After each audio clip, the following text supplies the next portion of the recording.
नमस्कार दोस्तों, आप सभी का एक बार फिर से स्वागत है अंकुर अपडेट्स यूट्यूब चैनल में। काफ़ी दिनों बाद वीडियो बन रहा है। आपको पता है गर्मी बहुत ज़्यादा पड़ रही है। ड्यूटी के बाद आओ, नहाओ धो, उसके बाद मन करता है खाने का, उसके बाद मन करता है सो जाने का। रिकॉर्ड करना बड़ा मुश्किल हो पाता है वीडियो इस टाइम। वैसे भी अभी कोई अपडेट मिल नहीं रहा था, तो इस वजह से वीडियो नहीं आ रहा था। और या फिर ये कहो कि मेन गर्मी की वजह से वीडियो नहीं आ रहा था। तो ये वीडियो लाने का मेन उद्देश्य क्या है, ये मैं आपको बताता हूँ। आपको पता है यूपी पुलिस के जितने भी कैंडिडेट थे, मतलब 55,000 के आसपास कैंडिडेट, उनको जेटीसी के लिए बुला लिया गया है। उनका जेटीसी चल भी रहा है, बहुत मौज से काट रहे हैं। कुछ लोगों को दिक्कत हो रही है, बहुत सारे ऐसे भी लोग कह रहे हैं कि भैया ऐसा लग रहा है कि घर चले जाएं, बड़ी दिक्कत हो रही है। देखो, समय ऐसा चीज़ है जो सभी घावों को भर देता है। जब आप घर थे उस समय के बारे में सोचो। उस समय क्या लगता था कि जल्दी से जल्दी नौकरी पे चले जाएं।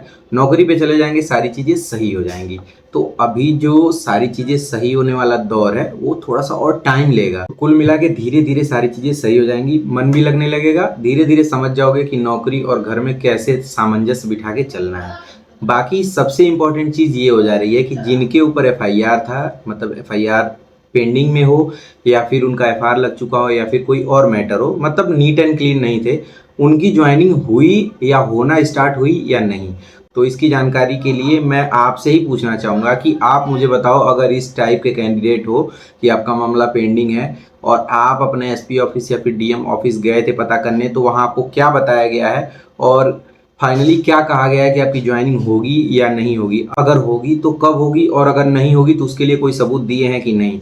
तो चलो मैं आपको दिखाता हूँ एक नोटिस ही कह सकते हो, जो किसी कैंडिडेट को रिसीव कराया गया था, जिसमें ये बताया गया है कि उनकी ज्वाइनिंग नहीं होगी, और नहीं होगी तो क्यों नहीं होगी ये उस पर क्लियर मेंशन है। मैं कोशिश ये किया हूँ कि उस पर जो भी डिटेल है वो ब्लर रखूँ, ताकि उसका जो भी सिक्योरिटी पर्पज है वो सही रहे, मतलब ऐसा कोई चीज़ लीक ना हो पाए। बाकी उससे आप समझ सकते हो कि जिनकी ज्वाइनिंग नहीं होनी है या फिर जिनको परमिशन डीएम साहब नहीं दिए हैं, संस्तुति नहीं किए हैं, उन पे क्या रीज़न दिए हैं, और जिनको संस्तुति मिल जाएगी उन पे क्या रीज़न रहेगा। तो चलो पहले आपको स्क्रीन पे दिखाते हैं। आपके स्क्रीन पे ये दिख रहा होगा, एक आदेश पत्र है जो कि बिजनौर का है। और मैं पहले आपको लास्ट सीधे दिखाता हूँ उसमें क्या लिखा हुआ है।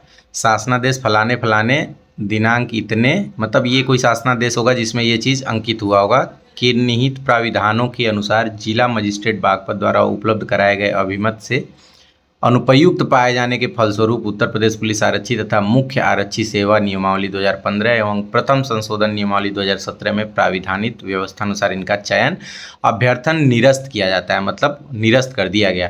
अब क्यों कराया गया, देखो यहाँ लिखा हुआ है अनुसार जिला मजिस्ट्रेट बागपत द्वारा उपलब्ध कराए गए अभिमत से अनुपयुक्त पाए जाने के फलस्वरूप।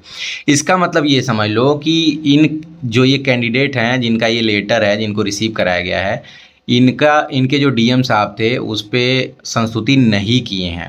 इसी वजह से इनका जो अभ्यर्थन है वो निरस्त कर दिया गया है। ये पुलिस अधीक्षक बिजनौर द्वारा जारी किया गया है।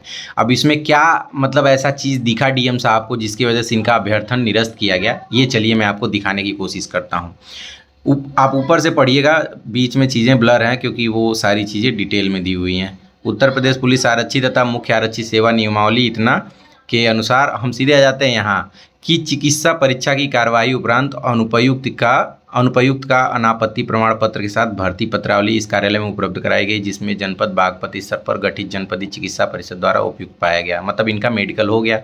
ठीक, अब इसके बाद देखते हैं कि जनपदीय चिकित्सीय परिषद के उपयुक्त पाए जाने के फलस्वरूप पुलिस महानिरीक्षक की स्थापना उत्तर प्रदेश लखनऊ के पत्र संख्या इतना द्वारा उपलब्ध कराई गई निर्देश पुस्तिका के अनुसार चरित्र सत्यापन की कार्रवाई कराए जाने पर अभ्यर्थी उपरोक्त के विरुद्ध थाना इतने में माननीय न्यायालय में विचाराधीन होना पाया गया। मतलब इनका मामला चल रहा था। इसमें निहित प्रावधानों के अनुसार पुलिस अधीक्षक बागपत के द्वारा जिलाधिकारी बागपत से अभिमत प्राप्त करने का अनुरोध किया गया था। यानी कि आपकी जो फाइल है वो थाने से जिला मजिस्ट्रेट के यहाँ भेजा गया था, जिसके क्रम में जिला मजिस्ट्रेट बागपत द्वारा अपने पत्रांक इतने के माध्यम से उपलब्ध कराए गए अभिमत में अंकित किया गया कि अभ्यर्थी के विरुद्ध पंजीकृत मुकदमा माननीय न्यायालय में विचाराधीन है। मामला नैतिक अधमता से संबंधित है। प्रकरण की प्रकृति को दृष्टिगत रखते हुए आरक्षी नागरिक पुलिस भर्ती इतने में नियुक्त किया जाना उपयुक्त नहीं है। उक्त अभिमत को पुलिस अभिमत इतने के द्वारा अनापत्ति प्रमाण पत्र सहित इस कार्यालय को उपलब्ध कराया गया है। मतलब जो इनका मामला है वो नैतिक अधमता के तहत आता है, इस वजह से इन्हें अनुपयुक्त घोषित किया गया है। तो कुल कहने का मतलब ये है कि ये लेटर लेके ये वकील साहब से जाके बात करें, या फिर जिनको भी ऐसा लेटर मिल रहा है उनकी ज्वाइनिंग तत्काल में नहीं हो पाएगी। आप वकील से राय लीजिए कि इसमें क्या हो सकता है। मैक्सिमम चांसेस रहते हैं कि ज्वाइनिंग हो जाती है, ठीक है। और उसमें इस कंडीशन पे हो जाती है कि भैया जब हमें सज़ा होगी तो तुम निकाल देना।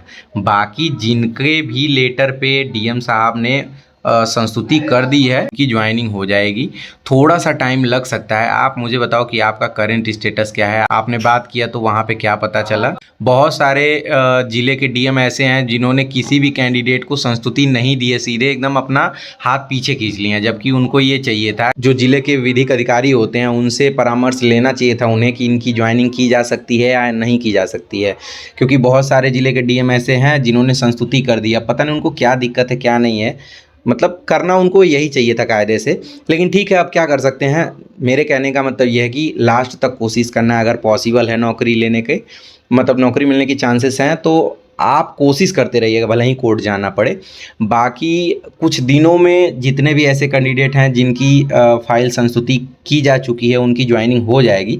और आपकी भी ये जिम्मेदारी है कि आप मेरे नंबर 8707616249 पे फ़ोन करके बता दीजिए कि अभी करंट में मामला क्या चल रहा है, जिससे जो और भी बच्चे हैं उन तक पूरी जानकारी पहुंच सके, ठीक है।